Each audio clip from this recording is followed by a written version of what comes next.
gives me great pleasure to bring on board the one and only Ramdev Agrawal of Motilal Oswal Securities on ET Now and ET Now Swadesh. This is ET Now's first visit to the wonderful office after COVID. So it feels like we've come back home. So 2 साल हो गए and so nice to be back. Yes. I'm really realizing that the world has come back to the old style. Yes. I'm sitting right in. Yes. किससे चालू करें बात? Should we start with Buffett, markets, COVID? You must ask whether did we listen to actually AGM? I attended AGM. In fact, I've been going to AGM for living aside these 2 years. I've been going to Omaha for last 25 years. But I can tell you, sitting here with a cup of coffee in the night, you started about 9 o'clock and go on till 2 o'clock. It was a wonderful experience. And because in the hall out there, you have to see the Mela once. But after that, actually listening to him is fun sitting at home. And you can take your notes. And of course, he has aged somewhat. So he has lost that clarity of speech to some extent. He takes pains to speak at times. But I think his insights, his sharpness, his memory, I think, and he loves talking. At times he said, I've forgotten what questions you asked, what I'm talking. So it was wonderful. His passion, like he always says, that do what you like and you'll never feel like you're working. Yeah. And if I look at Buffett's last declared portfolio, last year the cash was about $140 billion. अब $100 billion के आसपास है. तो एक side हम बात कर रहे हैं मार्केट स्पीक आउट होने वाले हैं और दूसरी तरफ बफेट साहब खरीद रहे हैं. बफेट साहब इज एन वैल्यू इन्वेस्टर. वो जब लेते हैं जब उनको माल सस्ता मिलता है, सोना चांदी के भाव में मिलता है. तो quite a dichotomy, isn't it? मेरे को लगता है कि ही हैज रियलाइज कि मैक्रो वालों को मतलब नहीं, हम टाइमिंग नहीं कर सकते. बट एक्चुअली मेरे को ऐसा लगता है कि लास्ट 12 साल में उन्होंने बहुत ट्राई किया कि बॉटम ऑफ द मार्केट में हम शेयर खरीद लेंगे, लेकिन हुआ नहीं. एक बार तो ग्लोबल फाइनेंशियल क्राइसिस के बाद नहीं खरीद पाए हो and he sat in cash. फिर उसके बाद अभी वापस 2 साल पहले मौका मिला था कोविड के टाइम में. फिर पावेल साहब ने इतना जोर से कि भाई that opportunity never came to him to buy in distress. तो इस बार ही जो है I think as the market is correcting and if he is getting his stocks तो वो बिंदास खरीदे. तो 146 बिलियन, एक तो खुद का अपना शेयर खरीदे थे. हर क्वार्टर ही was buying $5-10 billion. So that was on for last 1 year. For this quarter, मेरे ख्याल से उसने 51 बिलियन, $51 billion का उन्हें शेयर खरीद लिया है. एंड मेरे को लगता है कि by the time this entire correction gets over, maybe 1 year, 2 year, he will sit with whatever his strategic cash, 40-50 billion जो उसको होता है उतना ही रहेगा. सो इस साल का जो कैश फ्लो है वो, और जो अभी जो 106 बिलियन है, तो समझ लीजिए another $50-100 billion is in line for buying stock. So Berkshire Hathaway might do very well in the cycle. But do you think that really works? I mean, markets, if you are going against the trend of the market, whether it is Ramdev Agrawal or whether it is Bharti Jindal or Warren Buffett, can you make money? Yes. The only way to make money is buy 10 rupees thing for 5 rupees. And when do you get at 5 rupees? जब डर होता है, जब डर रहेगा, uncertainty रहेगा, बाजार में लगेगा भाई डूबने वाला है, ये होने वाला, वो होने वाला है, तब जाके होगा ना. There has to be fear in the marketplace. See, there are only 2 ways to find the stocks cheap. One is there is a complete fear, सब बेच के भाग रहे हैं, जो कोविड में हुआ था. What we saw in COVID. वो हर जगह जब भी पैनिक होता है बाजार में होता है, तो आपको 10 का चीज 5 मिलता है. दूसरा ये कि कंपनी नहीं है, उसके बारे में किसी मालूम ही नहीं कि हीरा है, लेकिन वो हीरा किसी मालूम नहीं कि हीरा है. सो 2 तरीके. तो ये तो उस गेम में है ही नहीं. छोटी कंपनी तो खरीदता नहीं. इसको $50-100 बिलियन, $200 बिलियन, $300 बिलियन की कंपनी चाहिए. तो उसमें तो नहीं जानने वाली तो कोई बात होती नहीं. तो जब परसेप्शन और रियलिटी गैप रहता है कि भाई परसेप्शन ये है कि ये बहुत खराब कंपनी है, खराब समय है, खराब सेक्टर है, उस समय लोग बेच जाते हैं. बट रियलिटी क्या है कि सॉलिड कैश फ्लो है. अब उसने ऑक्सीजन इंडेक्स पेट्रोलियम खरीदा ना, 14 रहा खरीद लिया 15 दिन के अंदर. एक क्वार्टरली रिजल्ट का डेक देख के, इन्वेस्टर प्रेजेंट देख के उसने खरीद लिया. और बोलता है कि ही सरप्राइज कि 14% of, I think this is largest oil company in the world, that he could bye from the screen. So when Buffett is buying, Buffett, excepting Apple, historically has been an old economy investor. Yes. So can I say that now this is also an endorsement from the big daddy of value investing, that the investing style has changed. Growth will take a back seat, tech will take a back seat. peak players will take a back seat. Now it's time to go back to सस्ता क्या है, price क्या है, enterprise value क्या है, जमीन कितनी है, जायदाद कितनी है, कैश फ्लो कितने हैं. Our market's going back to that. Clearly growth में कुछ ज्यादा अत्याचार हो गया. ग्रोथ के नाम से मतलब जो कंपनी पैसे नहीं कमा रही है और बोल रहे हैं कि हम इस जन्म में पैसे नहीं कमाएंगे, उसको भी वैल्यूएशन मिला. तो वो एक एक्सट्रीम था ग्रोथ वैल्यूएशन का. But growth as a source of value will remain and that will be the biggest force of value creation. तो आप 100 करोड़ कमा रहे हो, इस 100 करोड़ को आप कितना भी वैल्यूएशन कर लो ना, उतना ही रहेगा. जब तक 100,000 नहीं आएगा, प्रॉफिट जो है 100 का 1000 नहीं आएगा, तब तक वैल्यू क्रिएशन क्या होगा.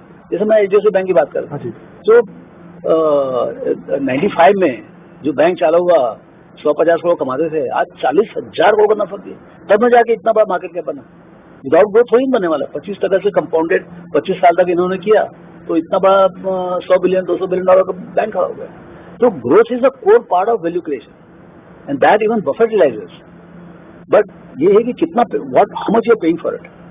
Why is HDFC Bank underperforming? Merger के पहले भी अंडर परफॉर्म कर रहा था और मर्जर के बाद तो एकदम गिर चुका. Because we are talking about Berkshire Hathaway, but I mean, I think it's one of the most wonderful thing which has happened in last 25 years to HDFC to have created HDFC Bank.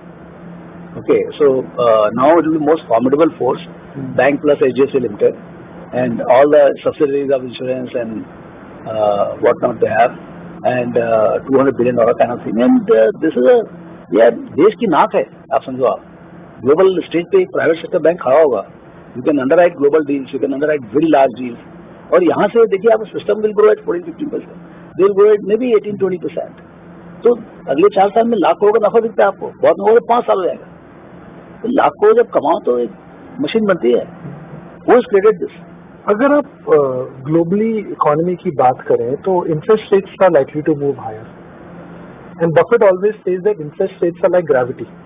Interest rates will go higher, valuations will come down. How will the adjustment happen? वैसे होगा, आपको earnings बढ़ते रहेगा, P multiple वहीं रहेगा, नीचे आते रहेगा. तो जो महंगे शेयर है, they will not make money. जैसे देखिए, इंडेक्स से बात करें, फॉर कंपनी इंडेक्स में भी 730 रुपए ईपीएस है इस साल का, 22 का. अगले साल का मेरा एनालिस्ट चालू किया 900 से, फिर धीरे धीरे करते करते भी 860 870 तक बोल रहा है. तो ये 850 रुपए भी ईपीएस आता है आपका 22-23 में. तो ये टॉकिंग अबाउट 70,000 का इंडेक्स 20 का पी होता है करंट ईयर. अच्छा, अब क्या है, मतलब अब इन्फ्लेशन आपका बहुत ज्यादा होता है और आपका जो 10 ईयर पेपर जो अभी 7.10 720 है, वो यदि बढ़ गए 9% 10% जो आता है, तो clearly lot of fixed income guys who are coming in the stock market, HNIs, they would love to go back to fixed income. और incremental money will not come here, that will go to fixed income. लेकिन ये होगा नहीं होगा, ये किसी मालूम नहीं. सो यदि जो 5-6% का जो फिक्स्ड इनकम का जो प्रोफाइल था इंडिया का, यदि वो आता है, तो मेरे ख्याल से होलसेल में शिफ्ट होगा. और दूसरा ये जो रिटेल का जो अनफ्लक्स है, जो अभी 40 मिलियन जो अकाउंट्स थे वो 90 हुए, वो आपको 200-250 तो होगा ही होगा. अब वो एक साथ में होगा या रुक के होगा, 4-5, मेरे लगता है 5 साल में 200-250 मिलियन रिटेल अकाउंट्स हो जाएंगे. So participation will massive. This is going to be celebration of entrepreneurship in India. तो बहुत सारी चीजें होंगी. तो इंटरेस्ट रेट बढ़ने से ही सब कुछ नहीं होने वाला है, लेकिन clearly it's a headwind, it's not a Tailwind for stock valuation. Falling interest rate is Tailwind, other things being equal, I think you will get a better valuation. तो बफेट ने इस बार एक और पहली बार शायद गैम्बलिंग और वॉल स्ट्रीट को compare करा है. उन्होंने कहा कि भाई Wall Street, I would like to in a sense डांट मारी कि भाई वॉल स्ट्रीट में लोगों ने क्या करा है, गैम्बलिंग कसिनो बना दिया है. और अगर मैं हिंदुस्तान में भी देखूं तो जिस प्रकार से ट्रेडिंग एक्टिविटी बढ़ रही है, अगर मैं आपको कुछ पीयर कंपनीज के नोट्स देखता हूं, उनकी ब्रोकिंग इनकम देखता हूं, नंबर ऑफ पार्टिसिपेशन देखता हूं, तो मुझे लग रहा है हिंदुस्तान के अंदर भी कोविड के बाद कई लोग आए थे बिना सोचे समझे मार्केट में ट्रेड कर रहे हैं. कुछ दिन पहले प्रशांत जैन भी हमारे शो पर आए थे, he also said the same thing कि भाई आत्मनिर्भर होना अच्छा है, मगर स्टॉक मार्केट में आत्मनिर्भर मत होइए. What do you have to say to that? क्या इंडिया में प्रॉब्लम हो रही है? वो जब डीमैट अकाउंट बढ़ेंगे अच्छी खबर है, मगर क्या इंडियन निवेशक रिस्क भूल रहा है?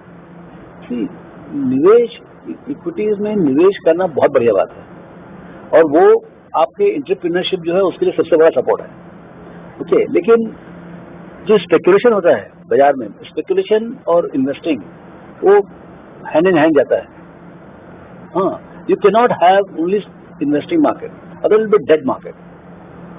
क्योंकि इन्वेस्टर्स कई बार सालों सो जाते हैं, तो how will you make the market? So for creating liquidity you need speculation. Now what should be the mix of speculation and investing? You would say कि चलो भाई 1:10 होना चाहिए. यदि 1 लाख करोड़ का मान लो सौदा हो रहा है कैश में, तो 10 लाख करोड़ का स्पेकुलेशन होना चाहिए. That should give a good enough, but that control is not there. Today, your S&O volume in NSE is touching 80-90 lakhs per day. On Thursdays, it is like 200 lakh crores per day. And most of the guys, they are not aware how big it has become. And it is growing even now. 200 lakh crores per day. Like this is equivalent to $2.5 trillion a day on every Thursday. Basically market cap मैं दर्शकों को बता दूं, India की जो market cap है करीब $3 trillion है और $2-2.25 ट्रिलियन थर्सडेज को एक्सपायरी के दिन वॉल्यूम होता है. तो एक प्रकार से हो गया पूरा शेयर बाजार एक बार ट्रेड कर जाता है, जो कि बहुत ज्यादा है. तो बहुत ज्यादा है. वही तो जो ये हो क्यों रहा है? Because of technology. देखिए, हमने चालू किया कह 87 में 2000 को सौदा होता पूरे बाजार 500 ब्रोकर थे, थक जाते थे सौदा करते करते, क्योंकि सब ट्रेड टू ट्रेड था, पूरा सब फिजिकल था. वादा निकालो, ये करो, पतावट करो, कैश में 2000 को में T+50 में सेटलमेंट नहीं होता था. अभी आपका डेली सौदा होता है करीब 70-80 लाख होगा जो भी. T+1, just imagine what is the extent of technological convenience it has come, because demated shares and instant access on the trading. So can I, and I don't want to get this one wrong, so can I say that Ramdev Agrawal feels that market currently has rampant speculation, or you don't think like that? Indian markets, all the markets, it's not Indian. What is happening in US is happening here. It's not that we have got तो market गिरने चाहिए. Speculation अगर ज्यादा हो जाती है तो अच्छा कहा जाता है भाई फिर मार्केट में सतर्क रहना चाहिए. You should be careful when speculators are there. No, it is a structural change in the market. It has nothing to do with the going up and down. Clearly, यदि बाजार नीचे आएगा तो lot of speculators will get very bad experience. They lose money. Okay, so वो होगा. लेकिन क्या है, ये it's a human nature. Speculative nature is human nature. तो ये जैसे ही थोड़ा सा करेक्शन होगा ना, तो नेक्स्ट राउंड में not 90 million, 150 million will people will come. So it is going to keep expanding unless regulators or somebody changes some rules of the game. एक बड़ा बुनियादी सवाल और मैं दर्शकों को बताऊं दैट इन्फ्लेशन आ रही, जिसे महंगाई बोलते हैं. इन्फ्लेशन मीन्स दैट आपका 100 रुपए जो है हिंदुस्तान के अंदर अगले साल 95 रुपया हो जाएगा, बिकॉज हिंदुस्तान के अंदर 5 से 6% इन्फ्लेशन है. तो इन्फ्लेशन के अंदर एक तो इक्विटी मार्केट का रिटर्न कम होगा, और इन्फ्लेशन में अगर आप निवेश नहीं करेंगे तो आपको और लॉस होगा. So how should one deal with this? How can one make their portfolio, their network Teflon coated against inflation? Teflon coated तो क्या कर सकते हैं, लेकिन I mean buy something which will do better than inflation, है ना. तो उसी कारण से ग्रोथ कंपनी खरीदते हैं हम लोग, और ये अंडर प्राइस कंपनी खरीदते हैं. Because entrepreneur is one artist who can negotiate all the variables and yet make money. So जहाँ 15-17%, 18% ग्रोथ है, तो एक फंडामेंटल बेसिस पे उतना वैल्यू से ग्रो हो रहा है. सो यदि 6-7% इन्फ्लेशन है, so you are actually net of inflation you are getting value accretion of 10-12%. That is the best. When interest rates they go higher, markets will start migrating more towards big companies, quality companies, companies which have a big cash flow. But sir, the challenge with that is that today if I look at the A-grade companies, भले वो Asian paints हो या फिर पिडलाइट हो, they are expensive. तो ये जो market के अंदर जो प्रेफरेंस है कहाँ पर जाएगी? Because you want to avoid companies which have a debt because cost of capital will go higher. But companies which don't need debt and are still growing are trading at P multiples which may not justify return. तो बड़ी dichotomy है. So वो तकलीफ होगा, क्योंकि जो fully valued या over valued companies हैं, they will मतलब वो इंडेक्स में हाथी की तरह बैठ रहेंगे वो, लेकिन उससे रिटर्न नहीं आएगा. और बहुत इंडेक्स कर रहा है 15%, आपका 8%, 10% आएगा इस टाइप का. क्योंकि आप पिछले 5-7 साल में देखें इतना ज्यादा रिलेटिंग हुआ है, अर्निंग्स उतना नहीं आया, खाली रिलेटिंग हुआ है. 20 का पी वाला 40 हो गया, 40 वाला 60 हो गया. तो ये कब तक रिलेटिंग करेंगे? बाजार है भाई, मतलब मालूम नहीं 80 पी का 160 पी भी कर लो. I mean there is no law that it should trade only 80 P. Because these companies don't issue shares, they are rare companies. So nowadays you find so many companies with 120, 130, 150p, 200p, and then infinite p with the loss-making company. So देखिए बजाज का character बहुत अलग है, मतलब because of excess liquidity and cost of excess liquidity एक side, दूसरा तरफ cost of liquidity being so low. So ये जो है जैसे जैसे लिक्विडिटी का कॉस्ट बढ़ते आएगा और लिक्विडिटी कम होते आएगा, ये दोनों साथ साथ होंगे, तो अब ये काफी चरखा पलटेगा। अब कहाँ कहाँ पर उसका इम्पैक्ट आएगा, क्या हो सकता है कि जितने 60-70-80 पी वाले हैं वो 40 हो जाए, जो अनवाइंडिंग करें, जो रीरेटिंग हुआ था वो सस्टेन वे में डीरेटिंग हो, मतलब आपका अर्निंग बढ़ा 20% थे लेकिन भाव वहीं वहीं है, तो क्या हुआ 20% से डीरेटिंग होगा। तो ये सब चीजें बाजार में अब क्या क्या बाजार करेगी मालूम नहीं, लेकिन लॉजिक डिमांड्स जहां पर एक्सेसिव वैल्यूएशन है over a period of time they not make money and earnings will catch up with the valuation. Covid के पहले हम एक वर्ड यूज करते थे ESG, हाँ और एक जनरल व्यू ये था कि भाई उन कंपनीज में निवेश मत करो जो कि एनवायरमेंटल फ्रेंडली नहीं है, हाँ। NTPC, ITC, Coal India. अब हम देख रहे हैं वही स्टॉक्स ऊपर जा रहे हैं, ITC, कोल इंडिया, NTPC। क्या राइट है क्या रॉन्ग है?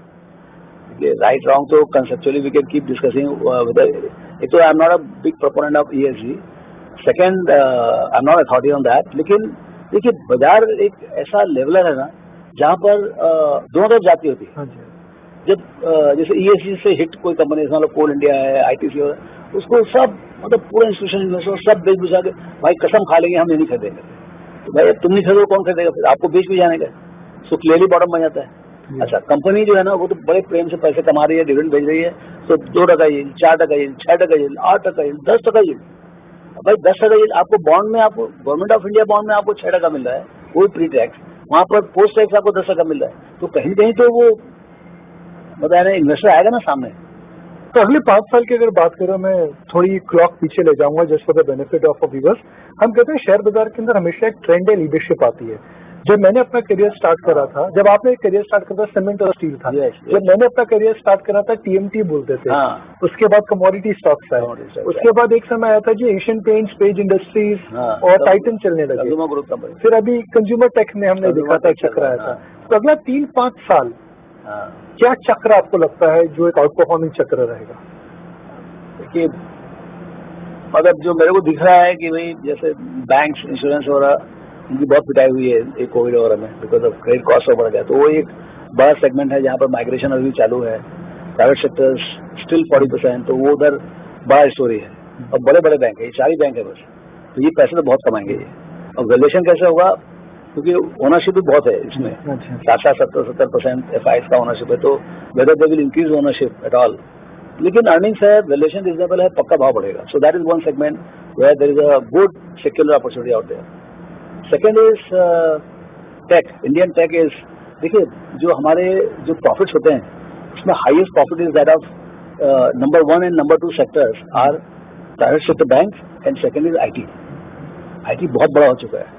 IT का प्रॉफिट जो है करीब आप समझ लीजिए मेरे ख्याल से 1.5-2 लाख करोड़ का प्रॉफिट होगा। भाई दमानी जी बता रहे थे, रमेश दमानी जी, कि IT का इस साल का जो एक्सपोर्ट जो हुआ था वो अरामको के ऑयल एक्सपोर्ट के बराबर है। हाँ, $200 बिलियन, कमाल की बात। या वही तो, अच्छा ये बढ़ते आ रहा है, और शायद आपके सामने हुआ है। हाँ, $200 बिलियन मेरे सामने हुआ पूरा।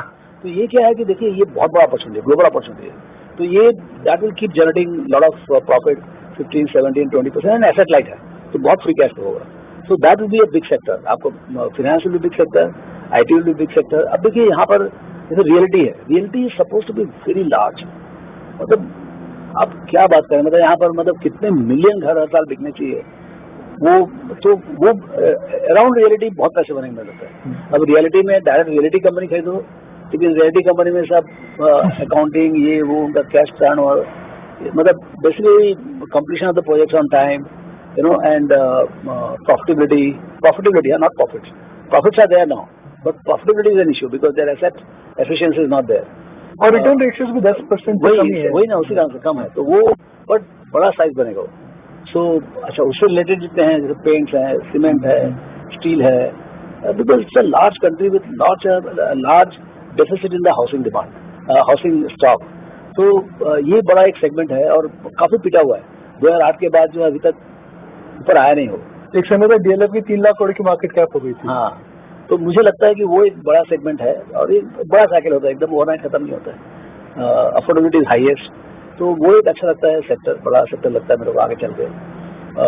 फिर आपके ऑटोमोटिव, देखिए मोबिलिटी जो है जरूरत पड़ता है, आपका अर्बनाइजेशन बढ़ रहा है, अर्बनाइजेशन बढ़ रहा है तो आपको मोबिलिटी चाहिए। अब मोबिलिटी में क्या कंफ्यूजन हो गया, whether it will be IC और ईवी, वो एक मारा तो सब टू व्हीलर्स में आग लग रही है। वो तो आग लग रही है कि ठीक है सुधारेंगे वो, और वो तो होगा। कुछ दिन पहले ईवी के शहरों में आग लगी। हाँ, अभी ईवी में आग लग गई लेकिन क्या है, ये मैटर ऑफ टाइम है। This technology is now there to stay and I believe next year good portion of two wheelers will be electric, maybe 10-15% और सो। और जो आपके इंकम्बेंट हैं, बजाज है, हीरो है, आइशर है, टीवीएस, ये सब भी जो है ना अपने जो लैब में जितने प्रोडक्ट्स हैं नाउ दे विल लॉन्च, क्योंकि अब वो बिना ईवी के रह नहीं सकते। अब कुछ आखिरी 4-5 सवाल। कमोडिटी में आपने हमेशा बोला that look I don't understand commodities, volatile होते हैं, मगर अभी तो लग रहा है कि कुछ लंबे ट्रेंड्स हैं यहाँ पर। हाँ, ऐसा लग रहा है। तो commodity rather than buying steel and cement stocks और steel and let's say copper stocks, is there any other way to bet on commodities? आपने commodity you have to play direct as original as you can go. जो mining plus processing है, aluminium है, zinc है, steel है, जहाँ पर आप mining करते हैं और उसको प्रोसेस करके मार्केट में बेचते हैं, so you have to buy best of them. यही डर क्या लगता है कि जो साइकिल है, मतलब ये इंटरेस्टेड साइकिल है, अभी तो मतलब they are benefiting from all sides, all sorts of, मतलब चाहे वो वार हो, चाहे लॉजिस्टिक डिस्ट्रप्शन हो, चाहे sudden demand for the after covid for the commodities are there, so हर तरीके से उनको बेनिफिट हो रहा है। बट जैसे ही मतलब यानी जो by chance there is a recession, भाई आपने इतने तो पैसे छाप दिए और उसको पैसे का बाहर निकालने का है, तो अब ऐसा नहीं है कि कोविड होने से दुनिया का बहुत बहुत उद्धार हो गया, it's a human tragedy, you know that, है ना। So but markets are boomed, almost doubled in this Covid period, markets are doubled. So correction कितना डीप होगा मेरे दिमाग में, लेकिन करेक्शन तो होगा। दो आखिरी सवाल, एक बड़ा बुनियादी सवाल। हम रामदेव जी से पहले बात करते थे, अक्सर स्टॉक स्पेसिफिक बातें करते थे, मगर मैं थोड़ा चेंज करता हूँ आज के कॉन्वर्सेशन को। मैं कॉन्वर्सेशन पूछता हूँ बिकॉज हमारी ऑडियंस भी बहुत मैच्योर है, शिप के जो फ्लोज आ रहे हैं, अगले 5 से 7 साल या 5 से 10 साल तक क्या शेयर बाजार के अंदर 12 से 15% का रिटर्न एक रीजनेबल एक्सपेक्टेशन है जो हो सकता है, या फिर मैं बोल रहा हूँ मैं जी हवाई किला बना रहा हूँ? मैं 10 से 12 बोलूं, क्योंकि एक्सपेक्टेशन जितना कम रखे ना उतना अच्छा है। मैं बोलूँ एक दूसरा फॉर्मूला दूं आपको, जितना फिक्स इनकम रिटर्न है, जैसे हमारा 6% आपका ट्रेजरी है तो आप 12 समझे, यदि 5 है तो 10 समझे, तो अभी 7 है। हाँ, तो 7 है तो आप समझिए 13-14% का एक्सपेक्टेड, मतलब यदि आपको 7 लगता है कि एलिवेटेड रहेगा तो 13-14% is not a bad expectation, but anything around double digit, low double digit, 12, 13, 14, you have to be lucky also. मतलब इंडिया का क्या मतलब बोलते हैं भाई this is time for India, यदि टाइम फॉर इंडिया होना है, यदि by chance you believe in that, 10-20% believe करते हैं, उतना तो कदम डालो आप इक्विटी में। तो और दूसरा तरीका क्या खेलने का, यदि आप बोलते हो कि जैसे बेस्ट टीम है बोलते हैं तो बेट लगाओ कि बेस्ट टीम में जीतेगा करके, ऐसे India is looking like the best country to make it. अच्छा, हर बार क्या होता है, हर 20 साल में एक बड़े इकोनॉमी का राइज होता है, एक चौपट होती है, ऊपर होती है। चौपट तो जल्दी, मतलब जो बड़े हो गए, जैसे जापान उठा 80s में, चाइना उठा अभी 2000 के बाद, तो ऐसा कोई ना कोई बड़ा चीज वर्ल्ड को उठाना ही पड़ेगा। और मेरे को लगता है इंडिया का एक अच्छा चांस है, होगा नहीं होगा वो समय बताएगा, लेकिन बहुत अच्छा चांस है। We have right kind of forex, we have stable politics, we have enough food, we have global recognition and we have stable politics. तो मतलब सब चीज सही है, समय आ चुका है, time has come for India, सारे नक्षत्र सही जगह पर भी बैठे हैं। तो यदि ऐसा हो गया तो इक्विटी के सिवाय दूसरा कोई तरीका नहीं खेलने का। नहीं हुआ, पीछे जैसा रहा डिसअपॉइंटमेंट और तो भी 10-12 का बना है, तो जीत दोनों तरफ आती है। हाँ, मतलब जीत भी मेरा, पट भी मेरा, मतलब मेरा lower bound will be 10%, upper bound के लिए 15%, उससे ज्यादा एक्सपेक्ट नहीं करें। जी हाँ, उससे ज्यादा एक्सपेक्ट नहीं करें। तो आखिरी सवाल, अगर मैं देखूं मोतीलाल ओसवाल सिक्योरिटीज ने मेहनत 30-35 साल की मेहनत करी तब हम यहाँ पहुंचे हैं। झुनवाला साहब हमें बताते हैं जी वो 1980 से शेयर बाजार से जुड़े हुए हैं, निमिष भाई 1980 से जुड़े हुए हैं, 30-35 साल की मेहनत करी है। मगर अगर मैं देखता हूँ स्टार्टअप के अंदर जो बिलियनर आए 3 या 4 साल की मेहनत के बाद आ जाते हैं अक्सर। तो अब क्या उम्मीद करनी चाहिए? अब क्या लगता है कि ऐसे इकोनॉमी एक्सपैंड करेगी, the pace of wealth creation, pace of billionaire journey will be smaller, or it will go back to that hard work and lot of sweat? I don't know about us know in general मैं एक page ये समझना चाह रहा हूँ because Covid से पहले भी हमने देखा था कि स्टार्टअप्स की वजह से काफी बिलियनर्स हुए थे, कोविड के बाद वो पेस और हो गई। तो ये जो अचानक बाजार के अंदर हम देख रहे हैं लिस्ट ऑफ बिलियनर्स हो या लिस्ट ऑफ नए बिजनेसेस हो, जिस तरह से स्केल अप हो रहे, कमाल की बात है। Pace has intensified. Do you think the same pace will continue? I think it accelerate because technology. अब देखिए पेमेंट अभी यूपीआई कितने दिन पहले आया, 2 साल पहले आया होगा, 2.5 साल पहले आया होगा। अभी देखिए क्लेम कितना हो गया, 10 लाख करोड़ पर मंथ हो गया। It is exploding at the rate of 25-30%. So technology has that power of consolidation and friction free scalation. तो वही बात एंटरप्रेन्योरशिप में भी होगा। अभी आप देखिए कितने वो क्या यूनिकॉर्न्स बन गए and number of companies getting registered in India is growing by 25-30%. You know, so entrepreneurship is spreading. It is going to rural. It is going to tier 3 towns, tier 4 towns. And there is so much of what you call startup money is available, global as well as local. कितने लोग हैं private में जो crore 2 crore 4 crore direct cheque लिख रहे हैं. Strike rate is going to be very bad. Let be caution you.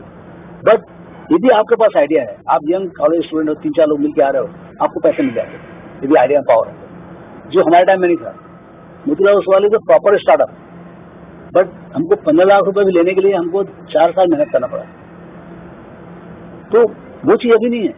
यदि वही आइडिया हम अभी लेके आए मोतीलाल ओसवाल का 87 में, तो आपको लाख 2 लाख नहीं, आपको करोड़ों रुपए मिल जाए. तो ये एक बदलाव है और ये एंटरप्रेन्योरियल इकोनॉमी है. एंड मेरे को लगता है कि it's a very good time. ऐसा नहीं कि दूसरे देश अच्छे नहीं कर पाएंगे, बट हमारा चांस बहुत अच्छा है. नहीं जी, लग रहा है अगर हम देखें रशिया में क्या हो रहा है, अगर हम देखें चाइना में किस प्रकार की नीतियां चल रही है, हमारे ब्याज दर, political establishment, China 1+ policy, let's hope that अभी चीजें एक साथ आई हैं, अब बेनिफिट उसका देखें. बड़ा अच्छा लगा जी. It's always a pleasure to come back to your office. I must share with the viewers that this building in a sense, you've got very lovely memories, and this building in a sense really represents one simple thing: the spirit of hard work and view on long-term commitment. Thank you very much. Thanks Nikhil for coming here.